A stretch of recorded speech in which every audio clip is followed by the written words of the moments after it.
కరములు తాపెనుగా ప్రభువు కలువరి గిరియందు కలుషములన్నీ కడుగుకొనుము.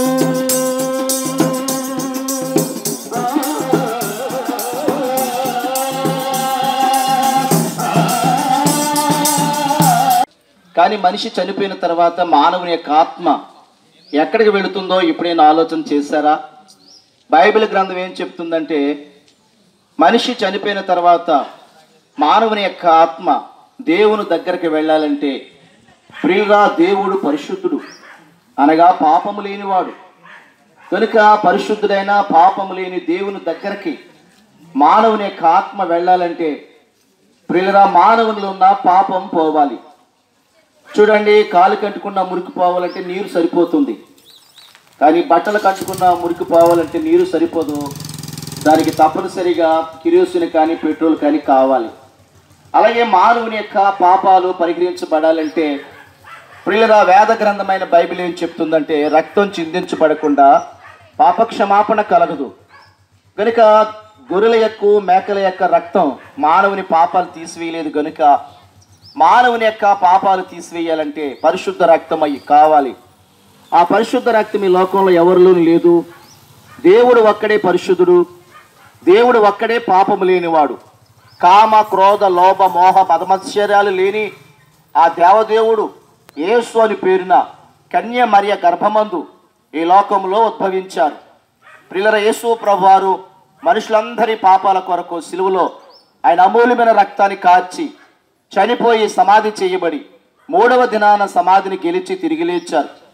కనుక ఇప్పుడు ఎవరైతే ఆ యేసుక్రీస్తు ప్రభునందు విశ్వాసం ఉంచుతారో వారి పాపాలు క్షమించబడతాయని బైబిల్ చెప్తుంది. ప్రియుల బైబిల్ గ్రంథంలో ఇలా రాయబడి ఉంది, ప్రభు అయిన యేసునందు విశ్వాసం ఉంచుము, అప్పుడు నీవు నీ ఇంటి వారు రక్షణ పొందుతారు. అనగా నరకమైన శిక్ష తప్పుతుంది, పరలోకం దక్కుతుంది. యేసు ప్రభు అన్నారు, నేనే మార్గము, నేనే సత్యము, నేనే జీవము. ప్రియుల ఈ హౌసింగ్ బోర్డు ఖాళీకి రావడానికి 4 మార్గాలు ఉన్నాయి. కానీ మానవుడు పరలోకం వెళ్ళాలంటే యేసు తప్ప వేరొక మార్గం లేదు. ఆకాశం క్రింద మనుషులలో ఇవ్వబడిన ఏ నామములో కూడా మోక్షము ముక్తి లేదు, కానీ యేసు నామములోనే మోక్షం ఉంది, ముక్తి ఉంది. గనుక ఈ యొక్క ఉదయకాలము యేసు ప్రభుని మీరు నమ్ముకున్నట్లయితే, యేసు ప్రభునందు విశ్వాసం ఇచ్చినట్లయితే, ప్రియులరా మన జన్మ కర్మ పాపాలన్నీ క్షమించబడతాయని వేద గ్రంథమైన బైబిల్ చెప్తుంది. యేసు ప్రభుని మేము నమ్ముకోవాలనుకుంటున్నామండి, యేసు ప్రభుని నమ్ముకోవాలంటే మేము ఏం చెయ్యాలి అని ఒకవేళ మీరు అడిగితే, యేసు ప్రభుని నమ్ముకోవడం చాలా సులువండి, చాలా తేలిక. మీరు ఎక్కడ ఉంటే అక్కడే కళ్ళు మూసుకుని, యేసు ప్రభువా నేను పాపినయ్యా, నా పాపాలు మీ రక్తంలో కడగండి అని ఒక చిన్న ప్రార్థన చేస్తే, యేసు ప్రభు రక్తం మీ పాపాలను కడిగి మిమ్మల్ని పరిశుద్ధులుగా చేస్తుంది. మీ హృదయంలో పాపాలు పోయిన రుజువు దొరుకుతుంది, మీకు నెమ్మది సమాధానం దొరుకుతుంది, గొప్ప ఆశీర్వాదాన్ని మీరు పొందుకుంటారు. కనుక ఈ మధ్యాహ్నపు వేళ యేసు ప్రభుని మీ సొంత రక్షకునిగా అంగీకరించండి. నిత్య జీవానికి పరలోకానికి మీరు వారసులు కండి.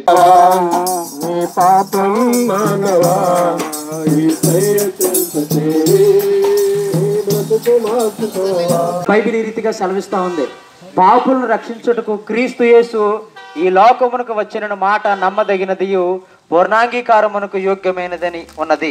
ఎవరండి పాపులంటే బైబిల్ చెప్తా ఉంది, అందరూ పాపం చేశారు, ఏ భేదము లేదు.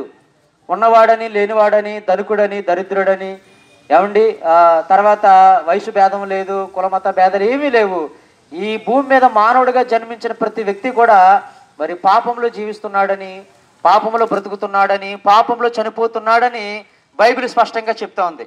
మరి ఆ పాపం పోయే దారి ఏదైనా ఉందండి? ఆ పాపం పోయే మార్గం ఏదైనా ఉందా అని ఆలోచిస్తూ ఉందండి. సాధారణంగా మనిషి అనుకుంటాడు, దాన ధర్మాలు మంచి కార్యాలు మంచి పనులు చేస్తే పాపం పోతుంది అనుకుంటాడు, కానీ ఏమాత్రం పాపం పోదండి. పాపం అంటే అది ఒక మరకలాగా హృదయంలో అంటుకుని ఉంటుంది. బైబిల్ చెప్తోంది, నీ పాపము మరక వలె నాకు కనబడుతుందని.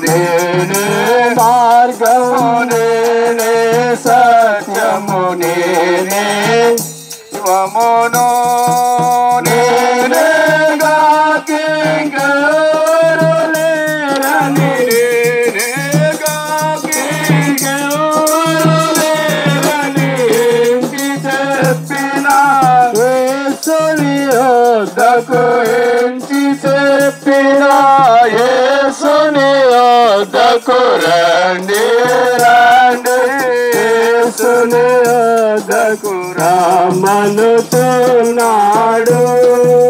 అందరూ పాపములోనే పుడుతున్నారు గనుక ఆ పాపములో పుట్టిన మనిషిని రక్షించడానికి ఏ పాపము లేని పరిశుద్ధుడిగా జన్మించిన ప్రభువుని యేసు క్రీస్తు వారు మానవుల రక్షణ కొరకై కలువరి శిలువలో ఆయన చనిపోయి ఆయన రక్తమును కాచి అలాగే చనిపోయిన వ్యక్తిగా ఆయన లేరు, తిరిగి లేచారు, మరణాన్ని గెలిచారు, మరణపు ముళ్ళను విరిచిన ప్రభువుని యేసు క్రీస్తు యేసుని యొద్దకు రమ్మనుచున్నాడు.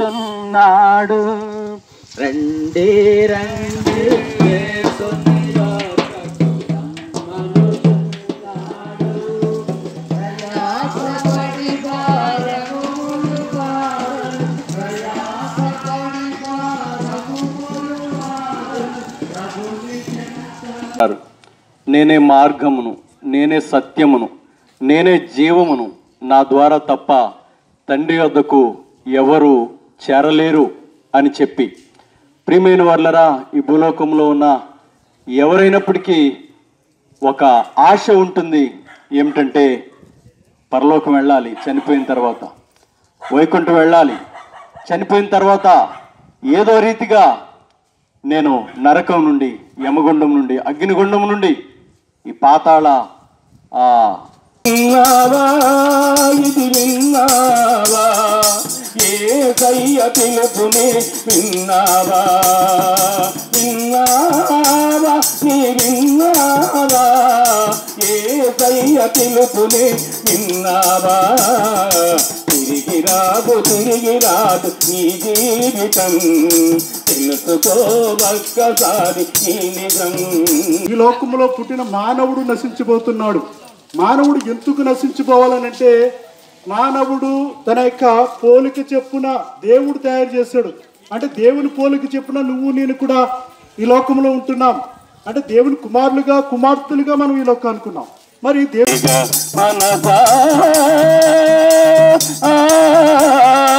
నీకిది తెలుసా మదనించను ప్రభు నీ కొరకేగా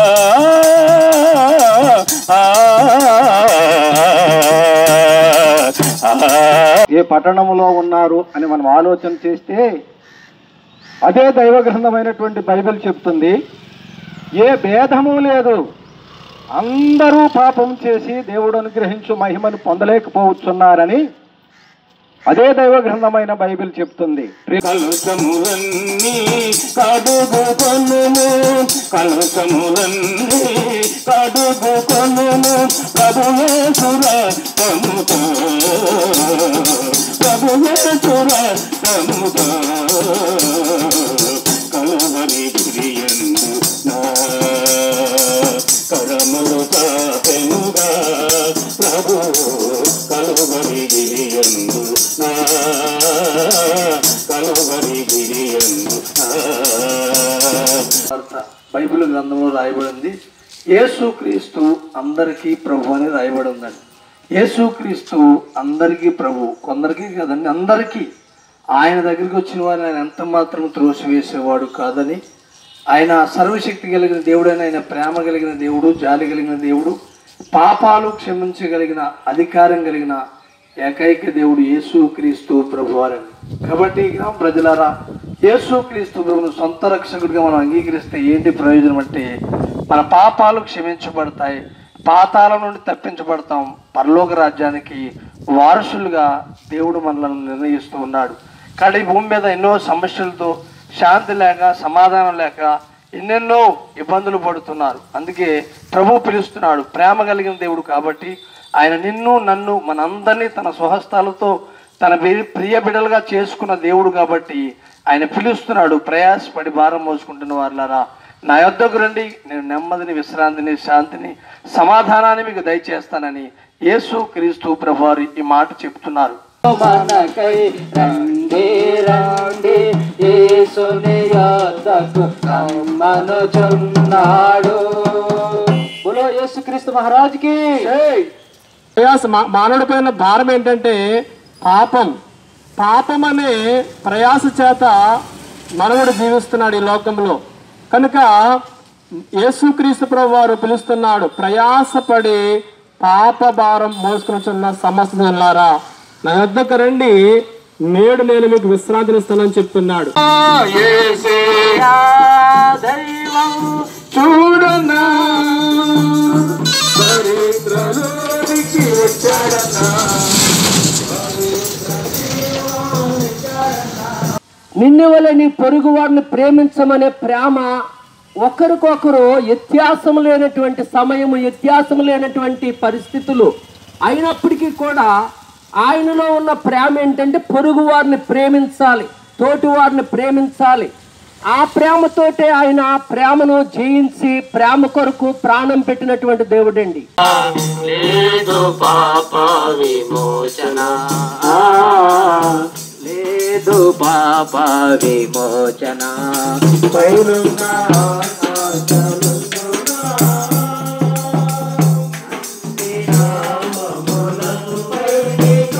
మీకెల్లరికీ శుభాలు తెలియజేస్తూ ఉన్నాం. ప్రియా దేశ మిత్రులారా, ఈ శుభవార్తను మీకు తెలియజేయటానికి వచ్చి ఉన్నాం. శుభవార్త అనగా ప్రియులారా, మరి ప్రజలందరికీ కలగబోతున్న మహా సంతోషకరమైన ఈ వర్తమానం, దేవుడు తన కృప చేత సర్వమానవులందరినీ రక్షించి విడిపించి దేవుని రాజ్యానికి వారసులుగా చేయాలని దేవుని యొక్క ముఖ్య సంకల్పం అయ్యున్నది. ఎందుకనంటే ఆయన పాపుల కొరకు తన ప్రాణాన్ని దారబోసాడు. పాపులందరూ కూడా రక్షించబడాలని. మనస మనభ నీకినుత మరణించెను ప్రభు నీ కొరకేగా. మనస మనభ నీకినుత మరణించెను ప్రభు నీ కొరకేగా. మార్గము శాస్త్రము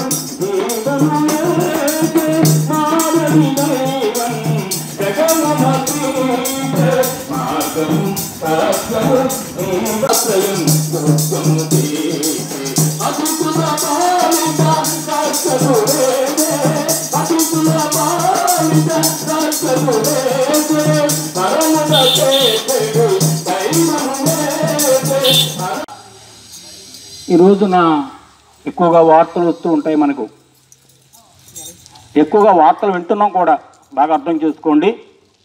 సెల్ ఫోన్లో కానీ, టీవీల్లో కానీ, పేపర్లో కానీ వార్తలు చూస్తూ ఉంటాం. ఈ వార్తల్లో విన్న తర్వాత భయం పట్టుకుంటుంది. కొన్ని ధైర్యం వస్తుందంటే ధైర్యం రాకుండా పోతుంది. ఎప్పుడైనా మీరు ఆలోచించి ఏంటి పరిస్థితి ఇలాగ అయిపోతుంది, దీన్ని మార్చగలిగిన వారు ఎవరైనా ఉన్నారా?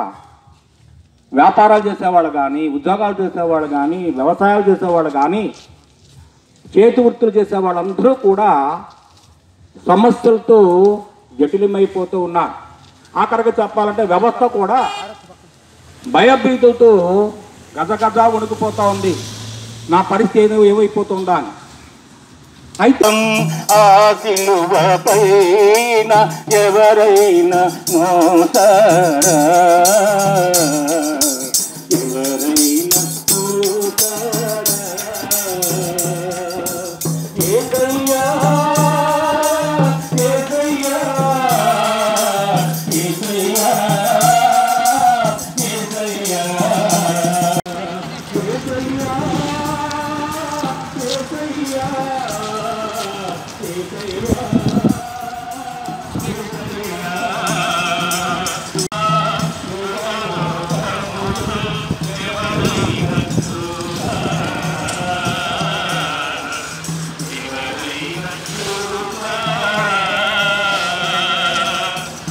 ఆనందయాత్ర,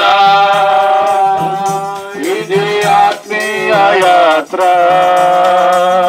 యేసుతో నూతన యెరూషలేము యాత్ర, మన యేసుతో ఎరుషలేము యాత్ర ఆనంద యాత్ర.